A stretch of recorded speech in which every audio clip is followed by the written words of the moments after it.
आदरणीय श्री सुखदेव कहने लगे राजन परीक्षित, जो व्यक्ति अधिक बढ़ता है उसके अकारण ही अनेक शत्रु बन बैठते हैं।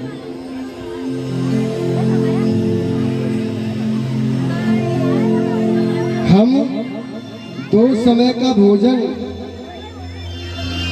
प्रेम से प्राप्त नहीं कर सकते, इसका हमें कोई दुख नहीं।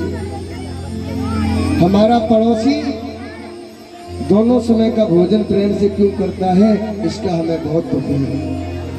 हम झोंपड़ी में रहते हैं या फुटपाथ पर रहते हैं, इसका हमें कोई भय नहीं। हमारा पड़ोसी 2 मंजिल के मकान में क्यों रहता है, इसका हमें बहुत कष्ट है। क्योंकि आज का व्यक्ति अपने दुख से दुखी नहीं है, पड़ोसी के सुख को देख करके बहुत दुखी होता है।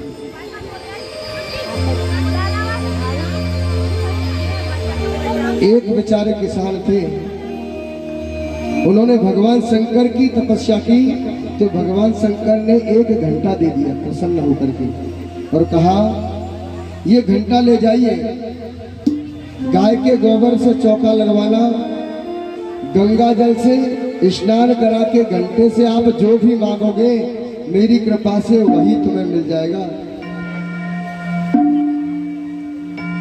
अब तो किसान बहुत ही प्रसन्न हुआ, और जब घंटे को लेकर के चला, भोलेनाथ कहने लगे ठहरो, याद रखना तुम घंटे से जो वस्तु मांगोगे तत्काल वह वस्तु तुम्हें प्राप्त होगी, लेकिन उसी वक्त तुम्हारे पड़ोसी को तुमसे दुगनी प्राप्त हो जाएगी। ये इसके अंदर गुण है। अब घंटे को लेकर के आ गया, बड़ा ही क्रोधी हुआ, कहा कि तपस्या हमने की, मेहनत हमने की, और मेरा पड़ोसी मुझसे दुगना तरक्की करे, ये मुझे अच्छा नहीं लगेगा। पत्नी से कहा ये भोलेनाथ ने घंटा दिया है,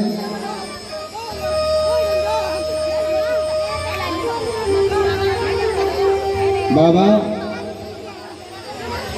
कोई बात ना, जा लाला अपने तो दया कर लो जो।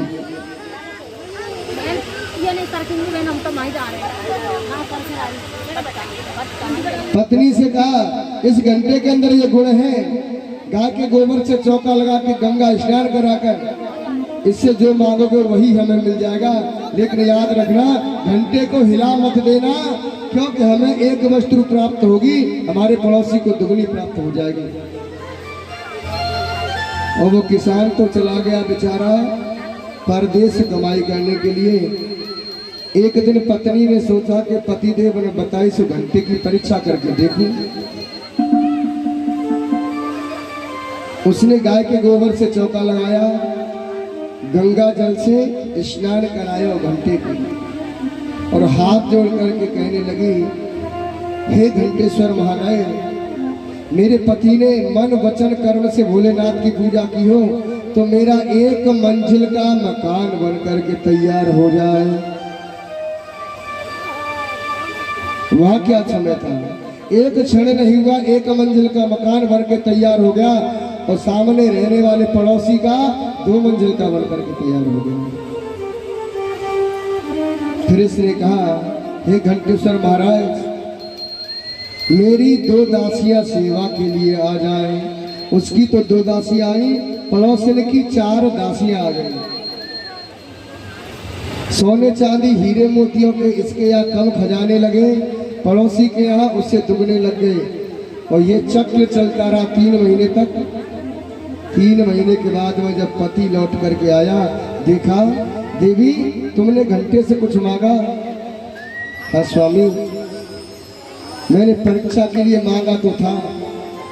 एकदम से आग बबूला होकर के कहने लगा ला घंटे को मेरे पास ला। घंटे को लाया, गाय के गोबर से चौका लगवाया, गंगा जल से स्नान कराया। स्नान कराने के बाद में ये मांग रहा है हे घंटेश्वर महादेव, अगर मन से वचन से कर्म से मैंने तुम्हारी सेवा की हो मेरी एक आंख फूट जाए, अब बाकी तो एक ही फूटी, सोच रहा हूं कि मैं तो एक आंख देकर खाऊंगा, पड़ोसी की दोनों फूट गई। फिर कहा, हे घंटेश्वर भगवान, मेरे दरवाजे के ठीक सामने 20 फीट गहरा एक गड्ढा खुद जाए। पड़ोसी के यहाँ 2 फुट गए। पड़ोसी के दोनों नेत्र फूट चुके थे। जैसे ही सुबह हुआ, पड़ोसी तो समझ रहा था कि मैं अपने दरवाजे से बाहर जा रहा हूँ। उसके नेत्रों की ज्योति जा चुकी थी। जब दरवाजे से बाहर निकला, धड़ाम से कुएं में गिरकर के उसकी मौत हो गई।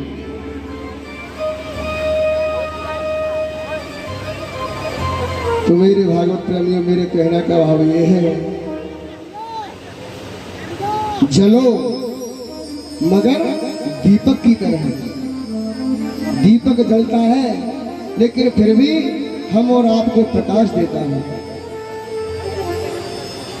आचार्य सुखदेव कहने लगे, राजन, कामस्तु वासुदेवांसो दग्ध प्रागरुद्रमन्युना देहोपपत्ते भूयस्तमेव प्रत्यपद्यतः। रुक्मिणी जी ने एक पुत्र को जन्म दिया जिसका नाम हुआ प्रद्युम्न। प्रसूत का गृह से शंबरासुर इसका हरण करके ले गया और इसे समुद्र में फेंक दिया। मछली इसे निकल गई। मछुआरे ने मछली को पकड़ा, बहुत वाली मछली थी। शंबरासुर के दरबार में मछली पहुंचाई और जिसका पेट चीरा गया तो इसमें से एक बालक निकला। शंबरासुर के यहाँ रसोई बनाती है विद्यावती, जो साक्षात कामदेव की पत्नी रति है। जब शिवती शरणयन उघारा, जब शिवती जब शिवती शरणयन उघारा, जब शिवती शरणयन उघारा, हो निरखत काम भयो चरिचारा, निरखत काम भयो चरिचारा।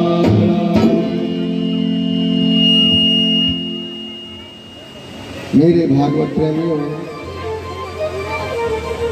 शिव जी की समाधि भंग करने के लिए कामदेव ने अनेक वार चलाए, अनेक प्रहार किए। शिव जी का तीसरा नेत्र खुला, ये जल करके भस्म हो गया। तो रति विलाप करने लगी। तो भगवान ने कहा, आप शंबरासुर के यहाँ रसोई का काम करो, वह मछली के गर्भ से जो बालक प्राप्त हो उसे अपना पति मान लेना। तो यही कामदेव जो प्रद्युम्न बन के यहाँ आए हुए हैं, विद्यावती ने इनका लालन पालन किया और बड़े होकर के प्रद्युम्न शंबरासुर का वध करते हैं और विद्यावती को लेकर के द्वारकापुरी में आते हैं। बोलिए द्वारकाधीश भगवान की जय। तब तक भगवान श्री कृष्ण के 16,107 विवाह और हो गए। भगवान का दूसरा विवाह हुआ जाम्बवती की बेटी जाम्बवती के साथ में। द्वारकापुरी में एक व्यक्ति रहते हैं जिनका नाम है सत्राजित, और जिन्होंने सूर्य भगवान की उपासना की और श्यमंतक मणि को प्राप्त किया। इसके अंदर एक बहुत बड़ा गुण है, नित्य प्रत इसका 10 घंटे पूजन किया जाए तो ये 8 भार सोना प्रतिदिन देती है और 8 भार सोना देते 2 क्विंटल को। एक दिन मणि को गले में धारण करके श्री कृष्ण के दरबार में पहुंचे तो यदुवंशियों ने इस मणि की मांग की कि इतने धन से आप क्या करोगे? मणि को राज दरबार में खजाने में जमा कर दो, जो इससे धन प्राप्त होगा वो प्रजा के भरण पोषण के लिए हो जाएगा। इस पर सत्राजित नाराज होकर के लौट आया और अपने भाई प्रसेन को मणि दी तो प्रसेन घोड़े पर सवार होकर के शिकार खेलने को निकला। एक शेर ने घोड़े को भी मार दिया और प्रसेन को मार दिया।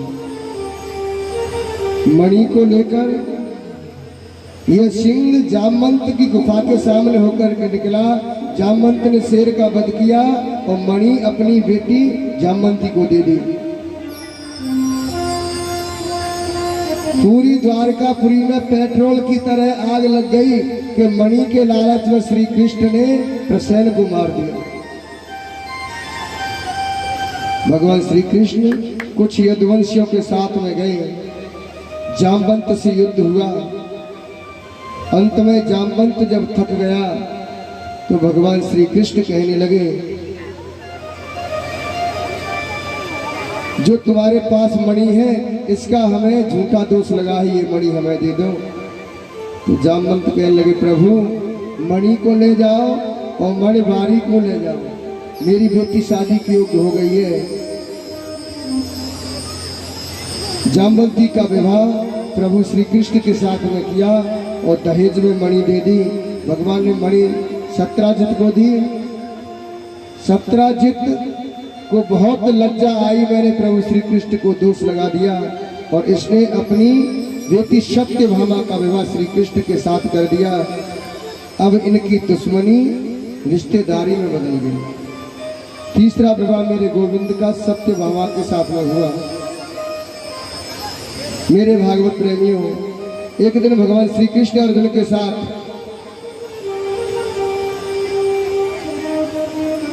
यमुना के किनारे घूमने के लिए गए। तो वहां यमुना के किनारे अर्जुन ने एक परम तेजस्वी स्त्री को देखा। तो अर्जुन ने इनका परिचय पूछा तो इस देवी ने कहा, मैं सूर्य की बेटी हूँ, यमराज की बहन हूँ। अहम देवास्य सवितो दिहितापनिच्छति विष्णु वरेण्यं वरदं तपः परमास्थिता।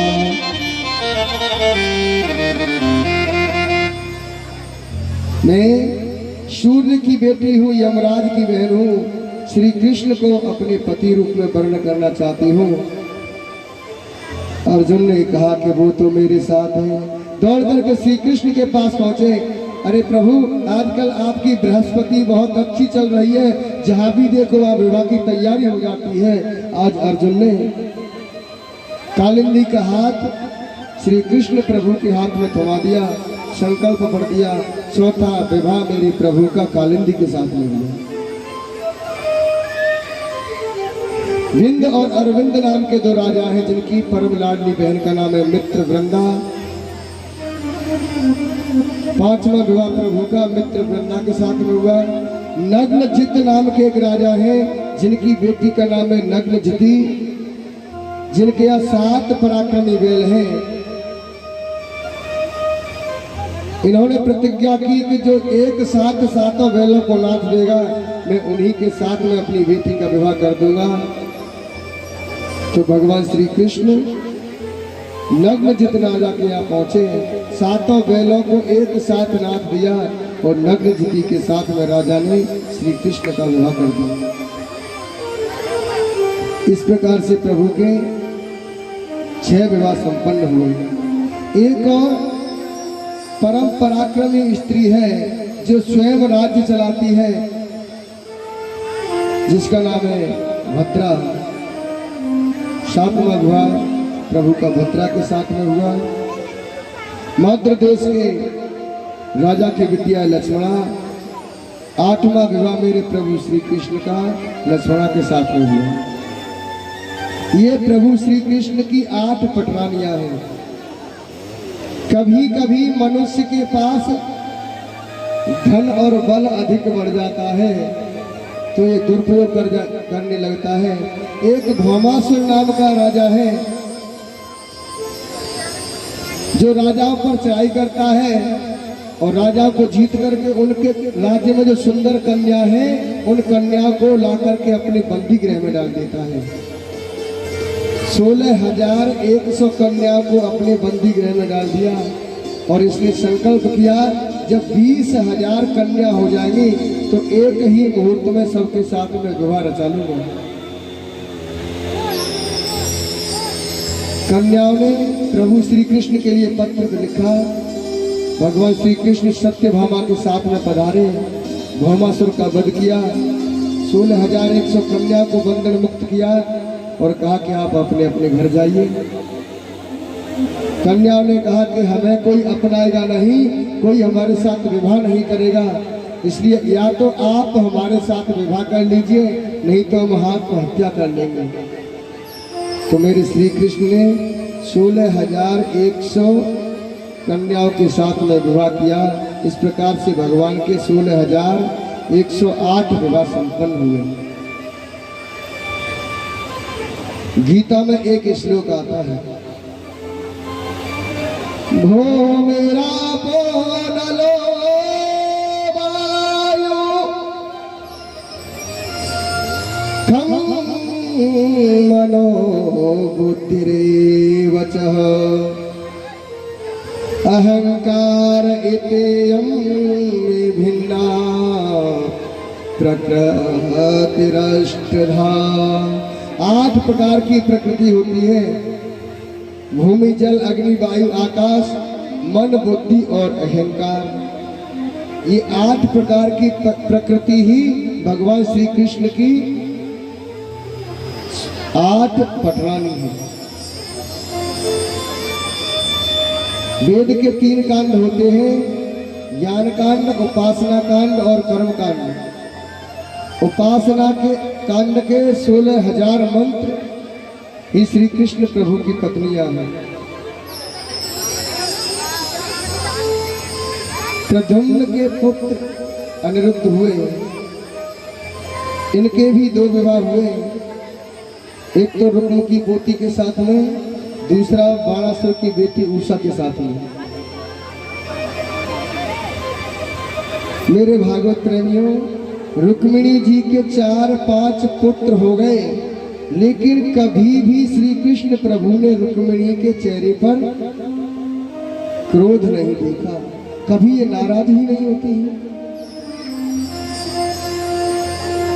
और सत्यभामा को देखो तो ये मान लो कि इसकी तो नाक पर ही गुस्सा रखा रहता है। क्यों?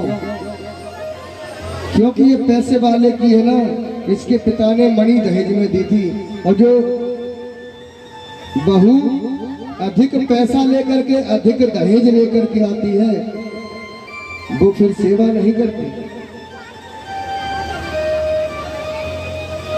बात सत्य के नहीं, हाँ जी के ना जी। आज मेरे भागवत प्रेमियों, एक दिन भगवान श्री कृष्ण शांत भाव से बैठे हैं। रुक्मिणी जी ने कहा कि प्रभु आज आप उदास क्यों बैठे हैं, क्या मुझसे कोई गलती हो गई? भगवान कहने लगे, रुक्मिणी गलती, एक गलती हुई हो तो बताओ, आपने तो गलती पर गलती की है।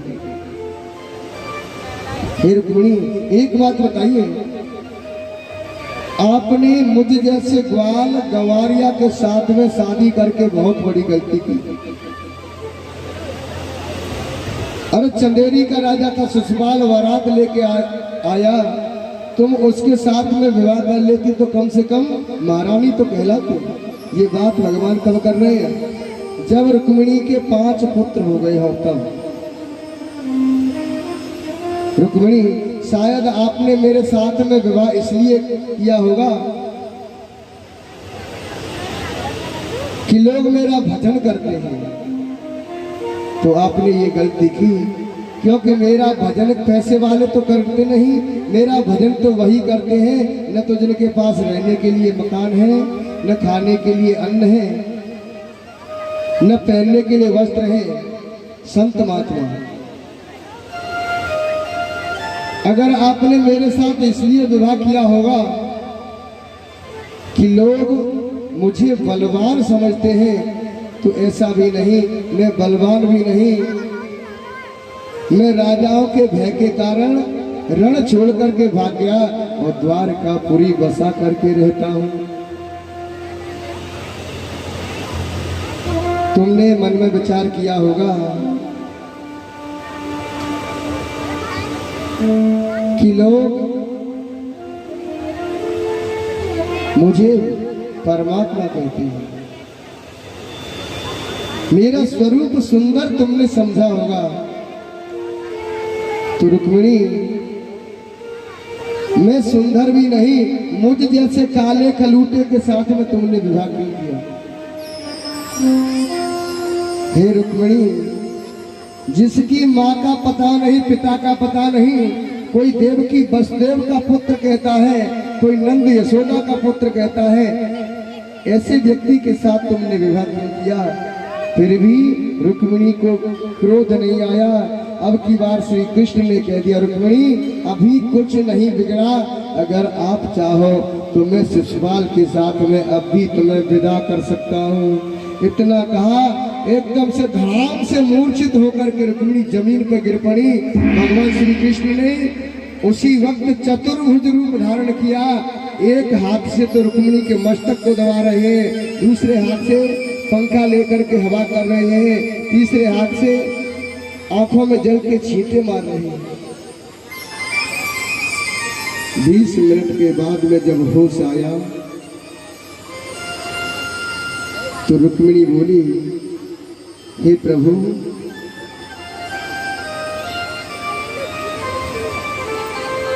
मैंने जो गलती की है ना, आपने एक एक गलती बताई। आप कहते हैं कि मैं लोगों के भय के कारण समुद्र में रहता हूँ, तो प्रभु आपने सत्य कहा, जहाँ कामी क्रोधी कपटी वास करते हैं वहाँ तुम्हारा वास नहीं होता। निर्मल मन जन सो मोहि पावा, मोहि कपट छल चित्र न भावा। दूसरी बात आपने कही कि मेरी माँ का पता नहीं, मेरे पिता का पता नहीं, तो हे प्रभु तुम्हारा माता पिता कौन हो सकता है? सारे संसार के जगत पिता तो आप हैं, परम पिता परमेश्वर। तीसरी बात आपने कही कि मुझ जैसे काले कलूटे के साथ में विवाह आपने क्यों किया? तो प्रभु सत्य बात तो ये है, काले भले ही हो लेकिन काले होते हुए भी कमाल करते हैं। किसी ने बहुत सुंदर भजन लिखा है, आइए हम और आप भी गाने की कोशिश करते हैं।